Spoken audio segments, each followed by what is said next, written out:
Hi hello నమస్తే welcome to universal talkies. నేను మీ అంక సౌమ్య. దర్శకుడు గుణశేఖర్ బర్త్డే సెలబ్రేషన్స్ నిన్న సోమవారం 1 జూన్ అయితే జరగడం జరిగింది. అండ్ దీంట్లో ప్రత్యేకంగా విలేకరులు అడిగిన ప్రశ్నలకు చాలా అద్భుతమైన సమాధానం చెప్పారు గుణశేఖర్. అండ్ ఆయన మూవీ ప్రస్థానం గురించి కూడా ఎంతో అద్భుతంగా చెప్పుకుంటూ వచ్చారు.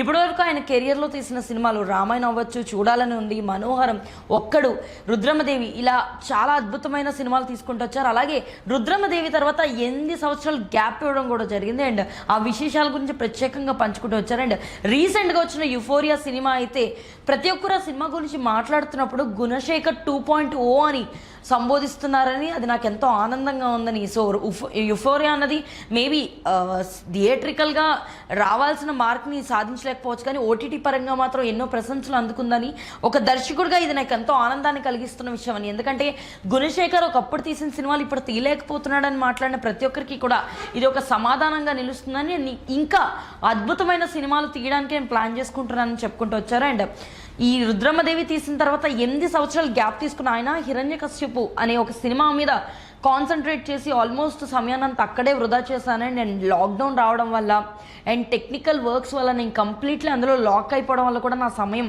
వృధా అయిందని, ఇప్పుడు పరిస్థితులు అలా లేవు. నేను యుఫోరియా తర్వాత ఎంతో రెట్టింపు ఉత్సాహంతో మళ్ళీ ఇండస్ట్రీలోకి వస్తున్నాను అండ్ కంబ్యాక్ ఇస్తున్నానని, ఇప్పటివరకు కూడా నా దగ్గర 4 రకాల స్టోరీలు రెడీగా ఉన్నాయి. అండ్ వాటిని ఆల్రెడీ అందులో ఒక హిస్టారికల్ టైప్ సినిమాని కూడా రెడీ చేశామని, అండ్ ఇది హిరణ్యకశిపు సినిమా నుంచి వచ్చిన ఇంకొక కొత్త కథగా ఉండబోతుందని అయితే చెప్పుకుంటూ వచ్చారు. అండ్ విలేకరులు ప్రత్యేకంగా మరి ఇప్పుడు తీయబోతున్న సినిమా హిరణ్యకశిపేనని అడిగినందుకు, లేదు ఇంకా సమయం అయిపోయింది, ఆ సినిమాని నేను ఇకపై తీయాలనుకోవట్లేదు, బట్ ఆ సినిమా నుంచి వచ్చిన ఒక కొత్త ఆలోచనని నేను ఇప్పుడు ఒక కథగా మలిచాను అని చెప్పేసి ఆయన మాటలు చెప్పుకుంటూ వచ్చారు. అండ్ ఈ యుఫోరియా తర్వాత 2.0 గుణశేఖర్ ఇంకా కంటిన్యూ అవుతూనే ఉంటాడని, అండ్ ఓటీటీ పరంగా వచ్చిన రెస్పాన్స్ వల్ల నాకు ఇంకా రెట్టింపు ఉత్సాహం వచ్చిందని, అద్భుతమైన సినిమాలు అందించడానికి కూడా నేను రెడీగా ఉన్నానని ఆయన మాటలో చెప్పుకుంటూ వచ్చారు.